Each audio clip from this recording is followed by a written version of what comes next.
Hello, friends. This is Dave Hurwitz, executive editor at ClassicsToday.com, here with the LSO's latest repackaging of its Elgar stuff, which has been issued singly, it's been issued in sets, it's been issued in Colin Davis boxes because he does the symphonies, and now here it is in another box with yet more Elgar stuff.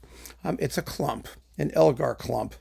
And Elgar, well, let's just go through it, shall we? What do you get? I mean, these performances, for the most part, have been reviewed on ClassicsToday.com, and I do highly recommend that you go read those reviews because they're pretty detailed, if I do say so myself, and you can read them over and over because I've done all the other issues of these things.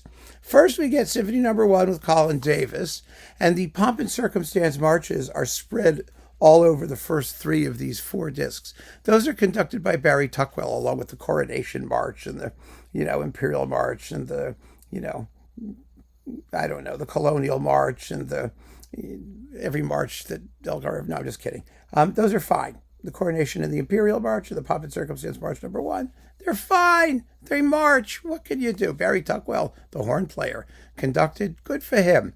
Okay, now, Symphony No. 1. With Colin Davis. This is a lousy first symphony. It's not lousy. Yeah, it's lousy. Who are we kidding?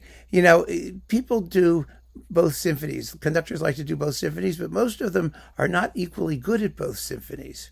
Most are really good at either the first or the second. Like Barbaroli did a really good first, not so much the second. Yeah, that's like Adrian Bolt. He was always great in the second. He wasn't too comfortable with the first. It's kind of interesting. They're quite similar pieces. I think the first is actually the tougher of the two to do well, in some respects, because it has that long motto theme and an incredibly, let's just say, dull, slow movement that needs to really, really flow. I mean, some people think it's just, full of, spiritual intensity and whatnot. I just think it's a snooze fest unless it's played with extraordinary conviction and attention to detail, as Barbaroli, for example, does.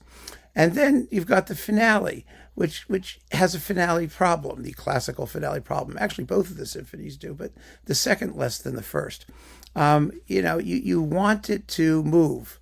It has to move. It does come to a big peroration at the end, which is lots of fun. But getting there takes a little bit of work. Well, Davis is just a trudge fest, the whole symphony. It's the slowest scherzo you've ever heard in your life. I think he takes it so slowly because the theme of the scherzo, that scampering, is actually the theme of the slow movement, which you can't possibly hear or notice. It only works on paper. It really does. But yes, they are the same. And I only found that out from reading Tovey's analysis of the symphony. So don't feel bad if you haven't noticed. If you did notice, that you're a far, far more perspicacious listener than I am. So anyway, the first is a dog. It's just dull. The second, fabulous. One of the great ones. Everything comes together. And it's just marvelous. It's intelligent. It's brilliantly played. It sounds really good. It's one of Colin Davis's best late performances. And the second is, of course, they're both great symphonies, but the second is really a really great symphony. So a great performance of the second is a great thing generally. So that's just splendid. Then you get the third symphony in Payne's completion, which I think is one of the great albatrosses in the history of musical recreation. Anthony Payne, or whatever his name was it Anthony? I don't know. It just says Payne here. But I think it's Anthony. He made his career by completing Elgar's Third Symphony. He was a composer who no one particularly cared about till he did that.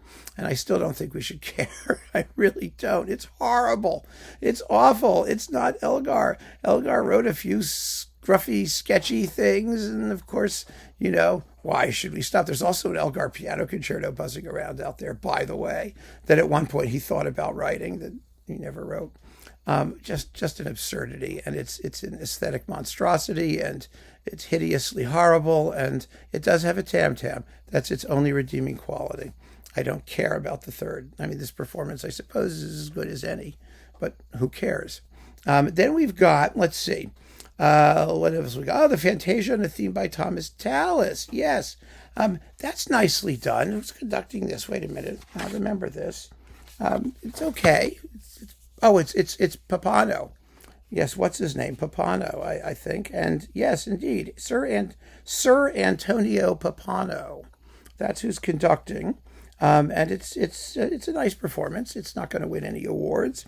And then we've got the introduction to Allegro with Colin Davis, which is coupled to the Enigma variations. This is also, Colin Davis, let's put it this way, was a very spontaneous conductor.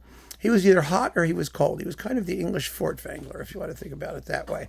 And, either the spirit was upon him or there was nobody home. And the Enigma variations has beautiful moments and some wonderful playing. Same thing with the introduction at Allegro, which is very passionately conducted, but it's recorded in a very dry acoustic. And when I first heard this recording, I remember vividly thinking to myself, it just nothing is attached to anything, and that's the problem. It all sounds détaché, and with coupling that with some extremely slow tempos or great variations in speed and generous use of rubato, and the whole thing just kind of falls apart, which is a pity. It really is. And then there's also the Cello Concerto with Raphael Frubeck de Burgos, who I always like hearing. He's a wonderful conductor, and Felix Schmidt cello. And it's a nice performance of a piece that I really am not too interested in. Others of you have expressed your extreme devotion to the work and how it tears you up and makes you cry every time, and what makes me sleep every time. So that's how I feel about it. But it's a good performance. I mean, I'm not so insensitive as to not understand decent performances when I hear them. It's just a question of whether you care about them. So the fact that I may not care, you don't have to care. It's a good performance. So should you get this? Well, the best thing in it is the Second Symphony. And if you can get that separately, or if you've gotten that separately, you've gotten everything you need to get out of this. There really isn't any other reason for it. And that's the bottom line, my friends. So as a box set, it's kind of a bow wow. As a performance of Elgar 2, it's just amazing. And that's where I stand on it. So keep on listening, friends. Thank you so much for joining me. Take care.